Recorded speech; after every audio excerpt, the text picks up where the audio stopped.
The unexpected knock. The night was colder than usual. Wind howled through the tall pine trees, making the old wooden cabin shake as if it were alive. Inside the cabin, Daniel sat alone near the fire. He was a simple man, living far away from the busy world. Most nights were quiet, filled only with the sound of crackling wood and the whisper of the forest. But this night was different. At first he thought it was the storm. A loud sound came from the front of the cabin, soft at first, then louder. Knock, knock, knock. Someone was at his door. Daniel froze. Few people ever came this deep into the forest. The nearest village was miles away, and no traveler ever knocked on his door at such a late hour. Slowly he stood up. His heart beat faster, not from fear but from something else, an uneasy feeling he could not explain. The knocking came again, harder this time.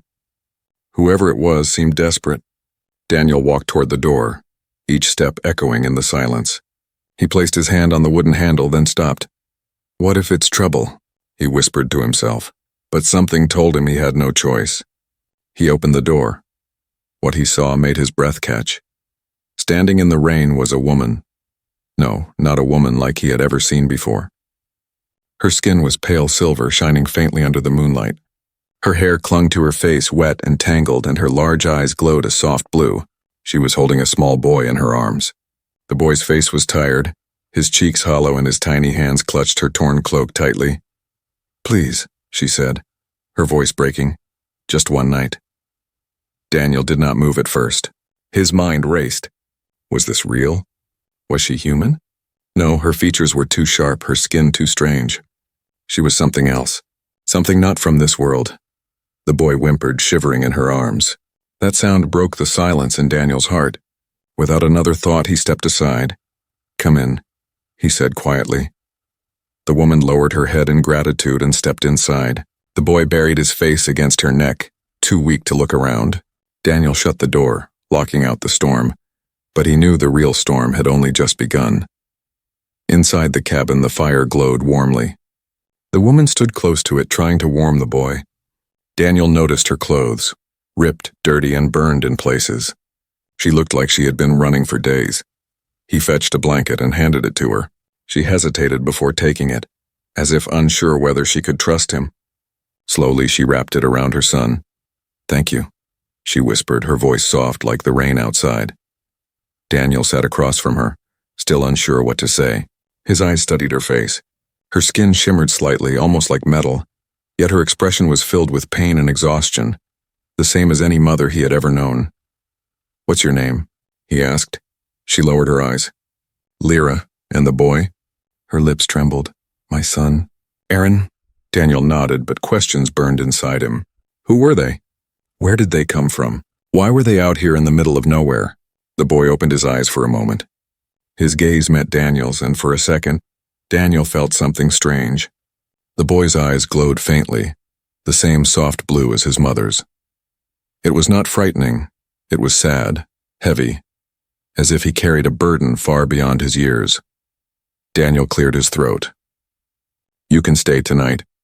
Rest by the fire. In the morning we will see what to do. Lyra's shoulders dropped in relief. She whispered a word of thanks again, but her eyes never left the window. Every now and then she turned her head quickly, as if she feared someone might appear out of the dark forest. Daniel noticed. Are you running from someone? She didn't answer. Her silence said more than words. The fire popped loudly, filling the silence. Outside, the storm grew worse, but inside the cabin there was only the quiet breathing of the boy, the crackling of flames, and the heavy, unspoken tension between Daniel and his mysterious guests. He knew this was not going to be just one night. As Daniel lay awake later, staring at the wooden ceiling, he thought about the knock, about the woman's glowing eyes, and about the boy's silent plea. Something deep inside told him that their story was far from simple. And whatever it was, he was now part of it. Far away in the forest, strange lights flickered between the trees, machines searching, scanning, moving closer. But Daniel did not see them yet. For now, he only knew one thing. The night that began with an unexpected knock had already changed his life forever. A night of secrets. The fire in the cabin burned brighter, but the silence inside felt heavier than the storm outside. Daniel sat near the edge of his chair, watching the woman and her son as they rested. The boy, Aaron, was curled up under the blanket, his breathing slow and uneven, while his mother, Lyra, kept glancing at the window as if every shadow outside carried danger. Daniel knew that travelers sometimes passed through the forest, but these two were different. Their appearance, their silence, their glowing eyes, all of it told him that they were not from the same world he knew. He wanted to ask questions, but something held him back. He did not want to scare them away. Finally, he broke the silence. "You look like you've been running." "From what?" Lyra froze. For a moment her eyes met his, and Daniel saw fear so deep it seemed to pierce through him. She lowered her gaze quickly. We needed to leave," she whispered. Her voice was trembling. Daniel leaned forward. "Leave what?" Her lips pressed into a thin line. She shook her head slowly and pulled her son closer, as if the very question put him in danger. The silence returned. Only the crackle of the fire filled the room. Daniel felt frustration building inside him. But he also felt pity. Whatever they were hiding, it was too painful to share. He sighed and stood up.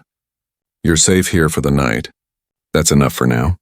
Lyra's shoulders relaxed slightly, though her eyes still flicked nervously toward the door. Daniel walked into the kitchen corner of the cabin, where he kept a small supply of bread and dried meat. He placed some food on the wooden table and pushed it toward them. Aaron's eyes lit up. He sat up quickly, looking at his mother for permission. Lyra hesitated, then nodded. The boy grabbed the food and ate like he hadn't seen a meal in days. Daniel watched quietly, realizing that the boy's hunger spoke louder than any words. "They had been starving. Thank you," Lyra whispered again, her voice low but filled with sincerity. Daniel studied her closely. She was thin, her face pale, her hands trembling slightly as she helped her son eat. He noticed marks on her arms, strange glowing cuts that did not look like normal wounds. They pulsed faintly like fireflies under her skin. "What happened to you?" Daniel asked, his voice careful. Lyra pulled her sleeve down quickly. "Nothing," she said too fast. Daniel frowned. "That doesn't look like nothing." But she gave no answer. Instead, she rose from her chair and moved closer to the fire, her back turned to him. Aaron leaned against her, his small frame shaking with exhaustion. Daniel let the subject drop. He knew when someone didn't want to talk. Still, curiosity burned inside him. Who were these people? Where had they come from? And why did she fear speaking the truth? The hours passed slowly. Rain hit the cabin roof and the wind whistled through the cracks in the wood. Daniel tried to sleep, but his mind wouldn't rest. Every time he closed his eyes, he saw Lyra's haunted expression and the boy's glowing eyes. At one point, he woke to a sound. It wasn't the storm. It was a whisper. He sat up quietly and listened. Lyra was speaking softly to her son, her voice like a song. The words were not English. They were strange flowing sounds that carried both sorrow and comfort. Aaron answered in the same language, his voice weak. Daniel couldn't understand the words, but the tone was clear. It was the voice of a mother trying to give her child hope in a world filled with fear. For a moment, Daniel felt like an intruder, listening to a secret he wasn't meant to hear. But then he realized something else. The boy's glowing eyes grew dimmer when he relaxed. It was as if the light inside him responded to emotion, flickering like a candle when he was weak, glowing brighter when he was afraid. Daniel leaned back, thoughtful. There was more to this child than hunger and exhaustion. Something powerful slept inside him. The night dragged on. Near dawn, the fire had died low. Lyra was half asleep, her arms wrapped tightly around Aaron. Daniel sat at the table, staring at the dark window. The storm had quieted, but in the silence he thought he heard something else, a faint hum, a distant buzz like metal machines moving through the forest. He stood up quickly, peering outside. Nothing but shadows. Still, he couldn't shake the feeling that someone or something was searching. When he turned back, Lyra was awake, her eyes locked on him. She had heard it too. "You must not tell anyone," she said suddenly, her voice sharper than before. Daniel blinked. "Tell them what?" Her gaze hardened. "That we were here. That you saw us," Daniel frowned. "Who's looking for you?" But Lyra only shook her head and pressed her son closer. Her silence was heavy, final. Daniel wanted answers, but he knew he wouldn't get them tonight. Still, as he sat back down, he felt the weight of something larger pressing on the cabin walls. This was no ordinary woman and child. They carried secrets, and those secrets were dangerous. When the first light of dawn broke through the cracks of the window, Daniel realized something. This was supposed to be one night only. But deep in his heart he knew they would not be leaving so easily, and whatever they were hiding was now inside his home. The one night becomes two morning lights spilled through the cracks in the wooden cabin, soft and pale after the long storm. The forest outside was wet and silent, the ground heavy with mud. Daniel stretched and rubbed his tired eyes. He hadn't slept much. Too many questions had kept him awake. He turned toward the fire. The woman, Lyra, was still there, her arms wrapped tightly around her son. Aaron's small chest rose and fell gently. His face looked more peaceful than the night before. For the first time, the boy was sleeping deeply, not trembling in fear. Daniel thought they would leave when the sun came up. He expected Lyra to thank him once more and disappear into the forest. But when she opened her eyes and tried to stand, she swayed and almost fell. Daniel rushed forward and caught her. "You're not well," he said firmly. Lyra shook her head, as if to deny it, but Daniel had already seen the truth. Her wounds, those strange glowing cuts, were worse than before. She tried to cover them, but the glow pushed through her skin like light breaking through cracks in stone. "You can't travel like this," Daniel said. "You need rest. At least one more day." Her lips parted as if she wanted to argue. Then she looked at her son. Aaron was still sleeping, his tiny hand clutching the blanket. Finally she nodded. "One more day," she whispered. And so the one night became two. Daniel tried to keep his cabin as normal as possible, though nothing about this felt normal. He cooked a simple breakfast, eggs, bread, and tea. Lyra only took a little, saving most for Aaron. The boy ate quickly, his glowing eyes brighter than before. After breakfast, Daniel brought out his old medicine kit. "Let me help with your wounds," he said. Lyra stiffened. "No, they will heal on their own." Daniel frowned. "Not if you keep moving." "You'll make them worse," she hesitated, then finally sat down. Her hands trembled slightly as she rolled up her sleeve. Daniel's breath caught when he saw the wounds up close. They weren't just cuts, they looked burned, as if some strange energy had seared into her flesh. The glow pulsed softly like living fire under her skin. He cleaned the wounds carefully, wrapping them with strips of cloth. Lyra winced but didn't cry out. When he finished, she gave him a quick nod. "You shouldn't help us," she murmured. "It will only bring danger to you." Daniel looked her straight in the eye. "Danger or not, you're here, and I won't turn away a mother and child." Something flickered in her expression then, something like respect or maybe sorrow. She lowered her eyes and said no more. The day passed slowly. Daniel chopped wood outside while Lyra and Aaron stayed inside. Every now and then, Daniel caught sight of the boy peeking out the window, his glowing eyes wide with curiosity. Aaron seemed fascinated by the forest, the birds, the trees, the animals moving through the undergrowth. Later, when Daniel came back in, he found Aaron sitting by the fire with a small wooden carving in his hands. It was one of Daniel's old toys, a little wooden horse. The boy held it carefully as if it were something precious. "You can keep it," Daniel said with a small smile. Aaron's face lit up. "Thank you, human," he whispered. Lyra's head snapped toward her son, her eyes sharp. "Aaron," she said quickly in her own language. The boy lowered his gaze, guilty but still clutching the toy tightly. Daniel pretended not to notice. But inside, his heart raced.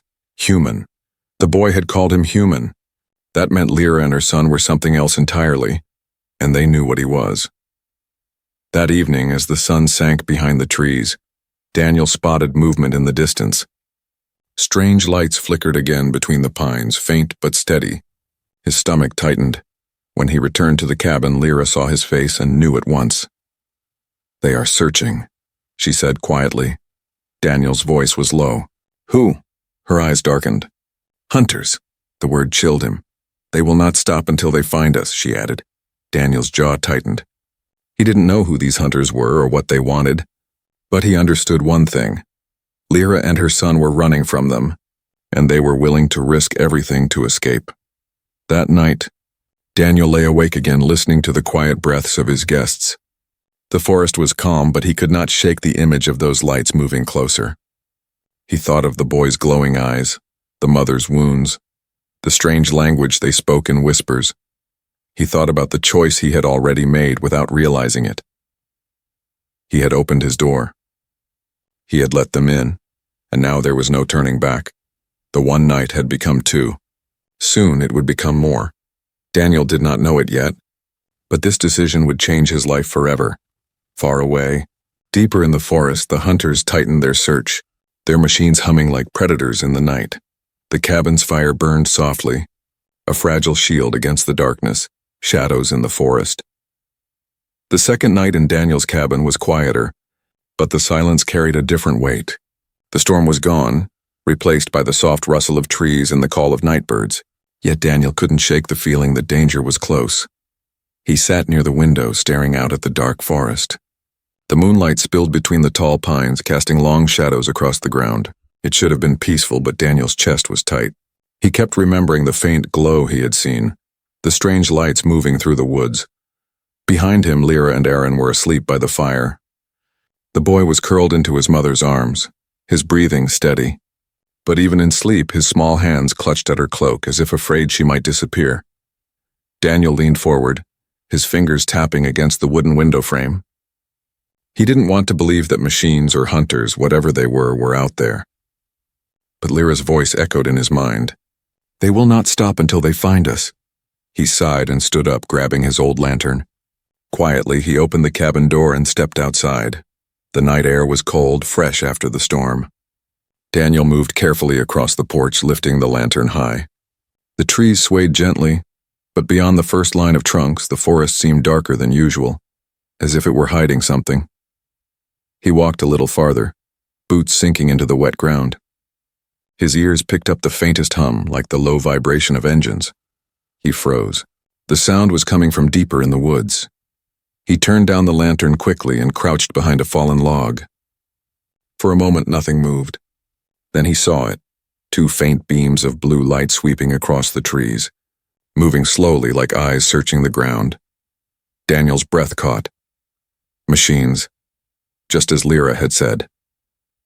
The beams passed closer, humming steadily, until Daniel could make out the outlines, sleek, floating drones, their metal bodies glowing faintly under the moon. They hovered just above the ground, scanning with soft pulses of light. He ducked lower, his heart pounding. If they came any closer, they might see the cabin. Suddenly, a hand grabbed his arm.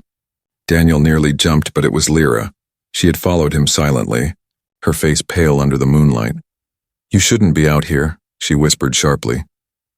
Daniel whispered back. "They're coming closer." Her eyes narrowed. "I know." The machines hummed again, moving between the trees. Lyra pulled Daniel back slowly, guiding him toward the cabin. Every step felt like a lifetime. Once inside, she shut the door quickly and leaned against it, her chest rising and falling fast. Daniel whispered harshly, "What do they want?" "Why are they looking for you?" For a long moment, Lyra said nothing. Then she sank down into the chair, her face heavy with exhaustion. "They want us because we don't belong to them anymore," she said finally. Daniel frowned. "Belong to them?" Her eyes flickered toward her son. Aaron was awake now, watching silently, clutching the wooden horse Daniel had given him. "We were slaves," Lyra whispered. "Taken by hunters. Forced to work, forced to obey. I escaped with my son, but they will never forgive us. They will search until the stars burn out." Daniel felt his stomach twist. Slaves. That word cut deep. He had heard of cruelty in the world, but this was something else. Something darker. Lyra's voice shook as she continued. "If they find us, they will take him. They always take the children first. They train them, change them, until they forget who they are." Her eyes filled with tears, but she wiped them away quickly. Daniel looked at Aaron, at the boy's innocent face, his glowing eyes. He thought about what Lyra had said and felt anger rise in him. "They won't take him," Daniel said firmly. Lyra shook her head. "You don't understand. You are human. This is not your fight." Daniel clenched his fists. "He's just a child. That makes it my fight." For the first time, Lyra met his eyes without looking away. Something passed between them then. Something unspoken but strong. The rest of the night passed in silence, but no one truly slept. Daniel kept watch at the window, an old rifle across his lap. Lyra sat close to her son, humming softly in her strange language every now and then. The hum of the machines echoed faintly through the trees, reminding Daniel that danger was never far. By morning, the lights were gone, but the fear remained. Daniel stepped outside and saw tracks in the mud, deep circular marks where the drones had hovered. They had been close. Too close. He returned inside, closing the door firmly. Lyra looked at him with tired eyes. You should send us away. If we stay, they will find us, and you will suffer too. Daniel shook his head. If you walk into those woods now, you'll be caught in an hour. You're not leaving, but why? She whispered, almost pleading. Daniel looked at her, then at Aaron, who was still playing quietly with the wooden horse. Because no one deserves to be hunted, not here. Not while I'm still breathing. As the day went on, Daniel felt the weight of his decision pressing down on him. He had chosen to protect them, whether he admitted it or not. The hunters would not stop. The forest was full of shadows and danger was closing in, but deep inside Daniel also felt something else, a spark. He was no longer just a man living alone in a cabin. He was part of something larger, something he could not yet name. The one night had become two. Now it seemed it would become forever. And in the shadows of the forest, the hunters prepared to return. The truth revealed. The morning air was cold and heavy, but Daniel's cabin was filled with a strange warmth. The fire burned steady, casting soft light on the wooden walls. Lyra sat near it with Aaron curled in her lap, her tired eyes watching the flames dance. Daniel was at the table, sharpening his old knife. Neither of them spoke for a long time. The silence between them was different now. It wasn't only fear. It was something heavier, something waiting to be said. Finally, Daniel set the knife down. No more hiding, he said firmly. If I'm going to protect you, I need to know what I'm up against. Tell me the truth, Lyra. Who are you running from? Why do they want you? Lyra's hands tightened around her son. Her lips parted, but no words came. Daniel leaned forward, his voice softer this time. You can trust me. I gave you shelter. I helped with your wounds. I won't turn you away. But if I don't understand, I can't help you. Aaron stirred in his mother's lap, blinking up at her with glowing blue eyes. Lyra looked at him for a long moment, then finally exhaled. All right, she whispered. You deserve to know. Her voice was low, but every word seemed to shake the room. My people. We are called the Vela. Once we lived free among the stars. We had cities made of light, ships that sailed through space without engines, and children who were born with the gift of energy inside them. Daniel listened intently, his heart pounding. But the hunters came. They are not one race, they are many, joined together for one purpose, to enslave others. They came with chains of fire, weapons that could break mountains, and promises of mercy that were lies. They took our worlds one by one, her eyes darkened. They made us work in their mines, their ships, their factories. The strong were broken. The weak were discarded. We became their tools, nothing more. My people have been slaves for generations. Daniel felt his fist clench. He had seen cruelty before in his own world, but nothing like this. And you escaped? Lyra nodded. Yes, I escaped with Aaron, my husband. He did not make it. Her voice cracked, but she swallowed the pain. I could not let them take my son. He is too young. But already the hunters would see what is inside him. They take the children first. They train them, twist them until they forget who they were born to be. They would have taken Aaron away from me forever. Aaron pressed his face into her chest as if he understood every word. Daniel's throat felt dry. He had wondered before about the boy's glowing eyes. Now it made sense. He has this energy inside him? Lyra nodded. Yes, he carries the light of our people. It is a gift, but to the hunters it is a weapon. They will never stop searching, not while he lives. Daniel leaned back in his chair, the truth settling over him like a heavy blanket. He finally understood the danger, the reason for her fear, and the reason the hunters searched the forest. You should have told me sooner, he said quietly. Lyra looked at him with tired eyes. Would you have believed me? Daniel opened his mouth, then stopped. She was right. If she had spoken of alien empires and slave hunters the first night, he might have sent her away thinking she was mad. But now, after seeing the drones, the wounds, and the boy's glow, he could no longer deny it. You're right, he admitted. But I believe you now. The cabin grew quiet again. Aaron had fallen asleep, his small body limp in his mother's arms. Lyra stroked his hair gently, her face softening. Daniel studied them. The bond between mother and child was stronger than anything he had ever seen. Lyra had risked everything, lost everything to save her son. And now, without meaning to, Daniel had been pulled into their fight. He walked to the window and looked out at the forest. Sunlight filtered through the trees, but he knew shadows still hid danger. The hunters were out there. They would come again. Daniel spoke without turning. "You said your people once lived free. Do they still fight?" Lyra's voice was heavy. "Some do. Small groups, rebels, but the hunters are too many. The rest of my people have given up hope." Daniel turned back to her. "Then maybe hope has to start here. In this cabin." Lyra stared at him, surprise flashing in her eyes. "You would risk yourself for us?" Daniel's jaw tightened. "You and your boy knocked on my door. That makes you my responsibility. If they come, they'll have to get through me first." For the first time, Lyra's expression softened into something close to relief, maybe even trust. The day passed slowly. Daniel taught Aaron how to feed the chickens outside, though Lyra stayed close, always watching the forest. The boy laughed softly, holding the wooden horse in one hand and scattering seeds with the other. The sound was small, but it warmed Daniel's heart. That night, as the fire crackled low, Lyra whispered, "I do not know if we can ever truly be safe. But for the first time in a long time, I feel less afraid." Daniel nodded. "Then that's a start." Outside, in the distance, the hum of machines echoed once more. But this time, Daniel didn't flinch. He was ready. The truth had been revealed, and now there was no going back. The choice. The next morning, Daniel woke to the sound of birds outside the cabin. For a moment, it almost felt like life was normal again. The forest was quiet. The air smelled of pine, and the fire had burned low in the hearth. But when he turned his head and saw Lyra and Aaron sleeping in the corner, the weight of reality returned. He sat up slowly, his thoughts heavy. Every choice he made now carried risk. He had given them shelter, food, and care, but the hunters were still searching. If he kept them here, danger would come straight to his door. If he sent them away, he might be sending them to their deaths. It was a choice no one should have to make. Later that morning, Daniel stepped outside to gather water from the well. The air was fresh, but the ground was marked with strange tracks again, circular imprints, faint but unmistakable.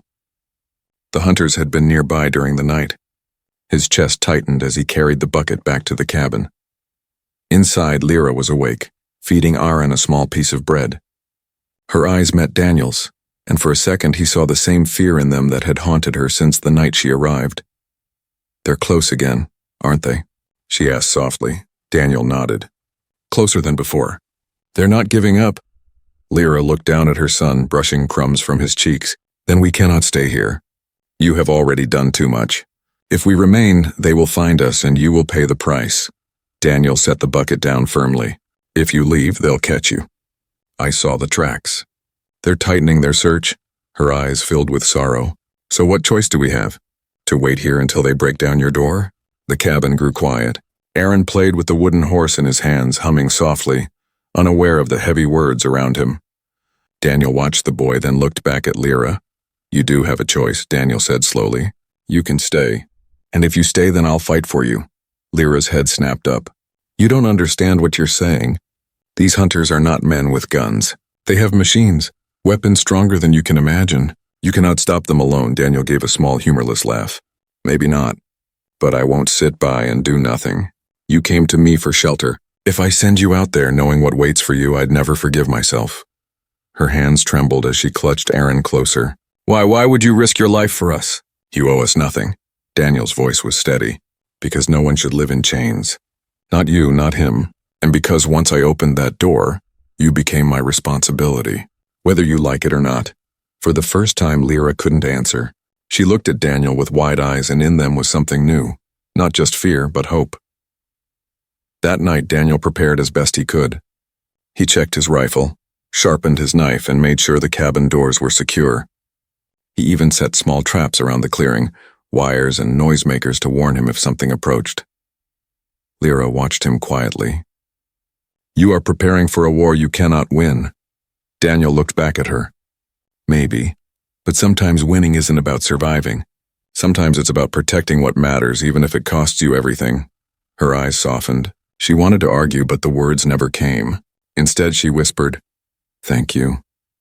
Hours later, the forest fell silent. Too silent. Daniel stood by the window, his rifle in hand. He saw faint blue lights again between the trees. The hunters were near. Aaron stirred in his sleep, his eyes glowing faintly even through his dreams. Lyra knelt beside him, whispering words in her strange language. Words Daniel couldn't understand but felt were prayers. Daniel's heart pounded. The choice was already made. He would fight.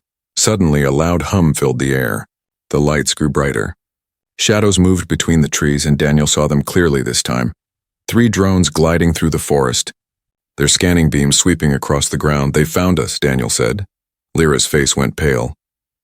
She pulled Aaron into her arms. "You should run. Save yourself." But Daniel shook his head. "No, this is my home, and I don't run from my own door." The drones moved closer, their beams flashing across the clearing. Daniel raised his rifle, his hands steady. He knew bullets wouldn't be enough, but it was all he had. He fired once, the shot echoing through the forest. The bullet struck one of the machines, knocking it off balance and sparks flying. The other 2 immediately turned toward the cabin, their lights focusing on him. The hum grew louder, more threatening. Inside, Aaron gasped and clung to his mother. His eyes glowed brighter, almost too bright. The wooden horse slipped from his hands as his small body shook. Daniel glanced back, alarmed. "What's happening to him?" Lyra's eyes widened. "It's his gift. He feels the danger. If it awakens fully..." She stopped herself, fear flashing across her face. The hum outside rose higher like a scream of metal. Daniel turned back, gripping his rifle tighter. The hunters had come, and his choice was clear. He would stand no matter the cost, forever changed. The cabin shook as the hum of the drones filled the air. Their blue scanning beams lit up the clearing, sweeping across the wooden walls. Daniel gripped his rifle, his jaw tight, his heart pounding like a drum. He had faced fear before, but never like this. Inside, Lyra clutched Aaron close. The boy's eyes glowed brighter than ever, the soft blue light spreading across his small face. His little hands trembled and strange sparks flickered at his fingertips. Daniel took a deep breath. No more waiting. He threw open the door and stepped onto the porch. The night air was sharp, the blue beams blinding as the machines turned toward him. "Over here," he shouted, raising his rifle. He fired once. The bullet tore into the nearest drone, sending sparks into the night. The machine whirred angrily, spinning before regaining balance. The other 2 drones focused on him, their hum turning into a sharp, threatening buzz. One of them released a burst of light. Daniel ducked as the beam scorched the wall of his cabin, burning the wood black. He rolled behind a barrel, heart racing. Inside the cabin, Aaron cried out. His glow flared brighter, filling the small room with light. Lyra gasped, holding him tighter. "Daniel," she shouted. "They will kill you." Daniel shouted back, his voice steady. "Then let them try." The drones moved closer. Daniel fired again, striking another. This time the bullet cracked its shell, leaving a deep wound of sparks and smoke. The machine wobbled, but it didn't fall. The 3rd drone hovered higher, its light sweeping over the cabin roof. Daniel knew what it meant. They weren't just searching anymore. They were marking the place for others to come. "Lyra," Daniel yelled. "Get down with the boy. Don't move until I say." But before Lyra could answer, Aaron screamed. The glow in his eyes burst outward, flooding the cabin with blinding light. Daniel froze. For a moment, the machines outside hesitated too. Their scanning beams flickered as if confused. Aaron's small body shook, his hands raised unconsciously. The wooden horse he had been holding flew from the floor, lifted by invisible energy. The fire in the hearth roared higher without wood being added. Daniel turned, stunned. The boy wasn't just glowing. He was changing everything around him. Lyra's face was pale, fear and awe mixing in her eyes. "It's happening," she whispered. "His gift. It's waking."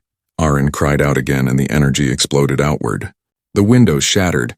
A wave of blue light blasted through the clearing, striking the nearest drone. The machine sparked violently and dropped to the ground, lifeless. Daniel shielded his eyes, stunned. The boy did that. The other 2 drones adjusted quickly, humming louder, their beams targeting the cabin. They fired at once. Blue streaks of energy shot forward, but before they hit, Aaron raised his hand. The beams bent in midair, twisting like water, and scattered harmlessly into the night. Daniel's jaw dropped. "By God!" The boy's power grew stronger, each pulse of light pushing the machines back. The second drone tried to retreat, but Aaron's glow surrounded it, pulling it down. The metal cracked and crushed itself under invisible force until it fell smoking to the ground. The last drone turned sharply, trying to escape into the trees. Aaron's glowing eyes followed it. His small hand reached out and the drone froze mid-air. It shook violently, metal groaning, before it exploded into pieces that rained down across the clearing. Silence followed. Only the crackle of fire from the ruined machines broke the night. Aaron collapsed into his mother's arms, his glow fading. He was breathing hard but alive. Lyra held him tightly, tears streaming down her face. "My son," she whispered. "You've revealed yourself too soon." Daniel stepped back inside, lowering his rifle. He looked at the boy, then at Lyra. "He saved us." Lyra shook her head. "No, he has only made us a brighter target. The hunters will know now. They will feel his power. They will come in greater numbers." Daniel frowned, but his voice was steady. "Then let them come. They'll find more than a frightened boy waiting for them. They'll find me."